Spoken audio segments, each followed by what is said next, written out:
Jakarta saat ini menjadi pusat pemerintahan Negara Kesatuan Republik Indonesia sebagai pusat pemerintahan.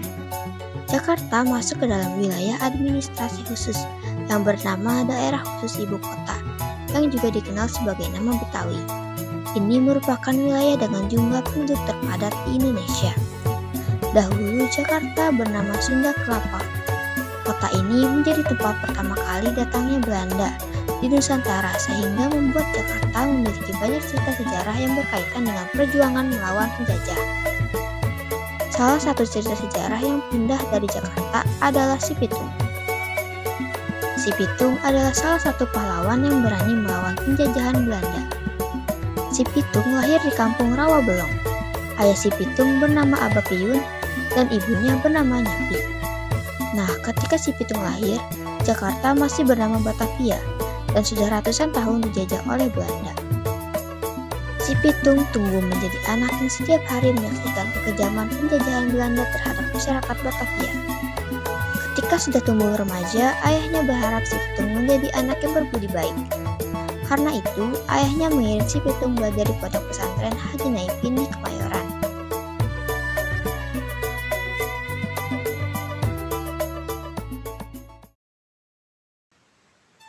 Selama di pondok pesantren, sehari-hari Si Pitung belajar mengaji. Haji Naipin dengan sabar mengajari Si Pitung mengaji. Si Pitung termasuk anak yang cerdas sehingga cepat menguasai pelajaran yang diberikan oleh Haji Naipin. Selain mengaji, Si Pitung juga belajar silat. Selain pintar mengaji, Si Pitung ternyata juga mumpuni dalam pencak silat, sehingga Haji Naipin sangat menyayanginya. Setelah beberapa tahun menjadi santri Haji Naipin, Si Pitung pun pulang ke kampung halamannya.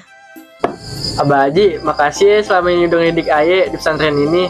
Sekarang Aye mau pamit buat ke kampung halaman. Udah jadi kewajiban Aye buat bagi ilmu pada siapa saja yang mau belajar.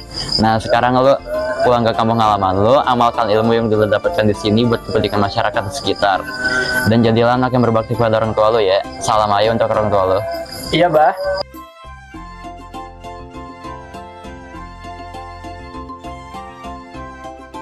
Sampainya di rumah, Si Pitung disambut dengan makanan yang sangat enak.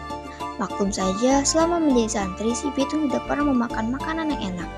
Kehidupan di pesantren memang selalu sederhana, agar para santri memiliki kepribadian yang kuat. Assalamualaikum. Wede, ada minuman.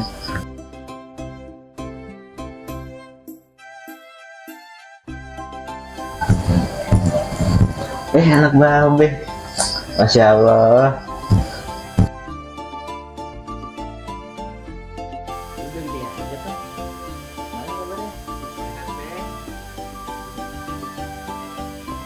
Selama di rumah, Si Pitung rajin membantu babehnya, mulai dari beberes rumah,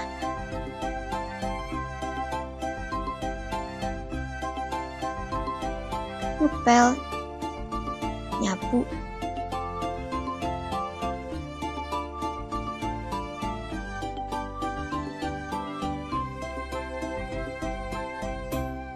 semua dilakukan. Di suatu hari, Si Pitung disuruh babenya menjual satu barang ke pasar Tanah Abang.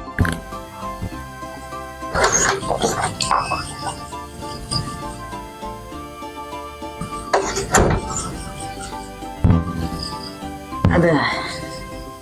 Tung, badan babe lagi meriang nih. Kenapa emang, Bah? Lagi kagak enak badan. Jual ini barang pasar sana.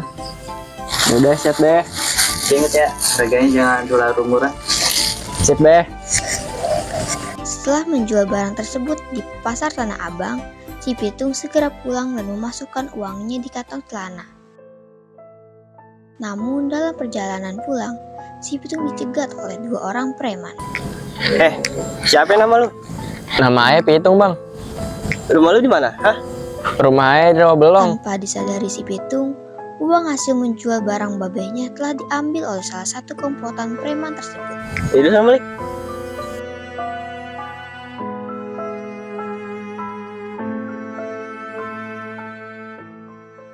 Sampainya di rumah, babeh Si Pitung sudah menunggu. Assalamualaikum, Beh. Salam. Lo tuh gimana sih jualnya? Beres deh ini teh. Dapat harga bagus kan? Bagus. Si Pitung tiba-tiba bingung, uangnya tidak ada. Kenapa lu tuh jadi bingung gitu? Lalu beh, duitnya kek jatuh beh. Lalu bagaimana sih? Ayo cari dulu beh, duitnya. Ya udah sana. Si Pitung pun menemukan para pencopet masih ada di tempat semula. Ada orangnya. Lu kan yang pada ngambilin duit Aye. Duit apaan? Udah dah, nggak usah pura-pura nggak tahu. Balikin duit Aye. Para preman tersebut tetap tidak mau mengaku. Akhirnya, tidak pakai lama, si Pitung segera menyerang mereka.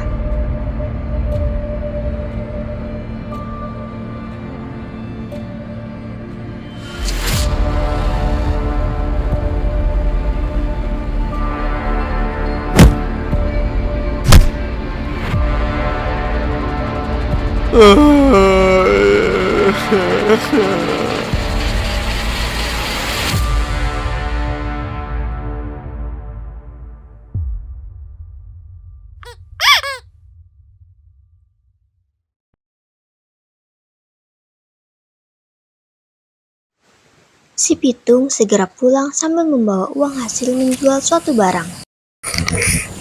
Awas loh, jangan macem-macem sama anak rawa belong. Paham ya? Hanya dalam beberapa jurus, kedua preman tersebut sudah terkapar dan tidak bisa melawan lagi. Besoknya, ketika sedang duduk di teras rumah, si Pitung tiba-tiba didatangi oleh dua orang preman yang mencopetnya kemarin.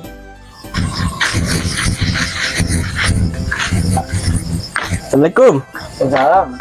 Ngapain bawa sini? Kita di sini mau minta maaf bang yang soal kemarin. Udah duduk dulu.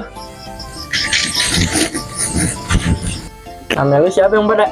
Nama Air Rais bang. Nama Aye Jebul bang. Jadi gini bang, kita kesini mau ngajakin abang kerjasama. Kerja sama apaan? Iya, Bang Bitung gabung ke kita. Terus kita nyopet di pasar-pasar. Masya Allah, lo ini masih pada muda, malah pada nyopet. Seharusnya lo ngebantu orang-orang miskin itu yang jajah Belanda, bukan malah pada nyopet. Lah bang, hidup kita aja udah miskin, buat makan sehari-hari aja susah. Kalau kagak miskin, kita tidak bakal mencopet. Jadi gimana kalau kita mau membantu orang-orang miskin itu? Si Pitung menyuruh mereka mendekat dan membisikkan sesuatu. Oke, kalau Bang Bitung jadi pemimpin kita. Sebenarnya apa yang dibisikkan si Pitung kepada dua orang kawanan pencopet tersebut? Beberapa hari setelahnya, terlihat si Pitung dan dua orang pencopet yang sudah menjadi anak buahnya merampok rumah seorang pejabat Belanda.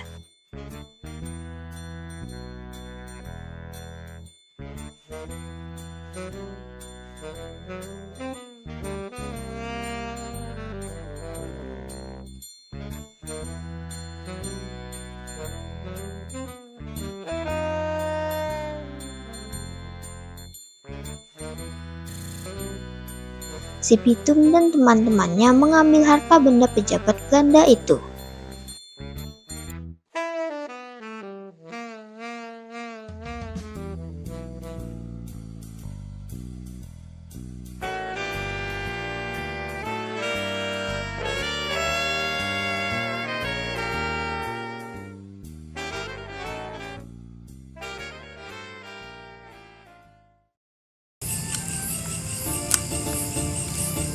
Si Pitung dan teman-temannya ternyata tidak menikmati hasil rampokan tersebut.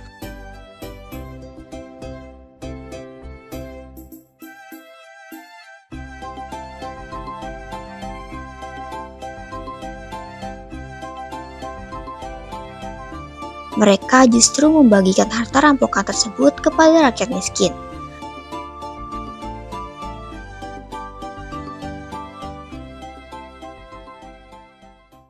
Selama berbulan-bulan, si Pitung dan teman-temannya merampok pejabat Belanda maupun orang-orang pribumi yang menjadi antek-antek Belanda.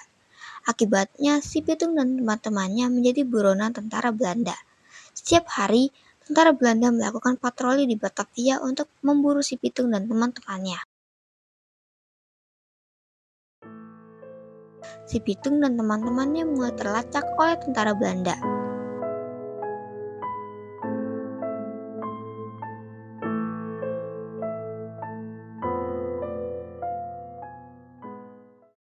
Suatu hari, tentara Belanda berhasil menyergap Rais dan Jebul. Tentara Belanda tersebut melepaskan tembakan peringatan. Tidak menunggu lama, tentara Belanda itu menembak Jebul dan Rais.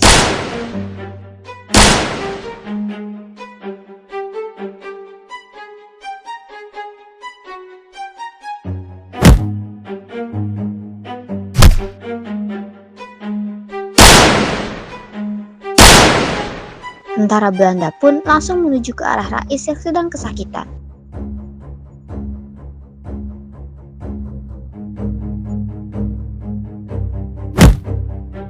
Tentara Belanda itu menyerang Rais dengan membabi buta.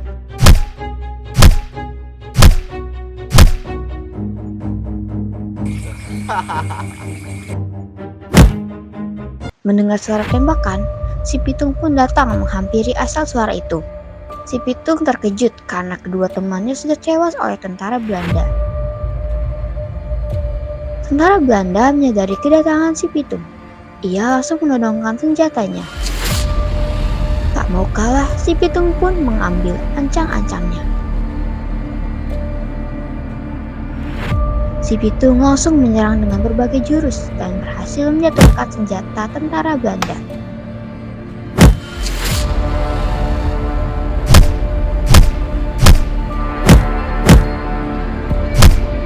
Tentara Belanda tersebut pun berhasil dilumpuhkan. Si Pitung langsung menghampiri Rais. Tanpa disadari si Pitung, tentara tersebut bangkit kembali dan mengambil senjatanya.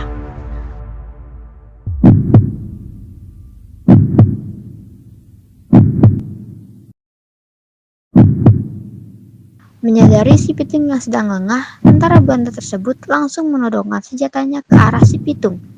Dan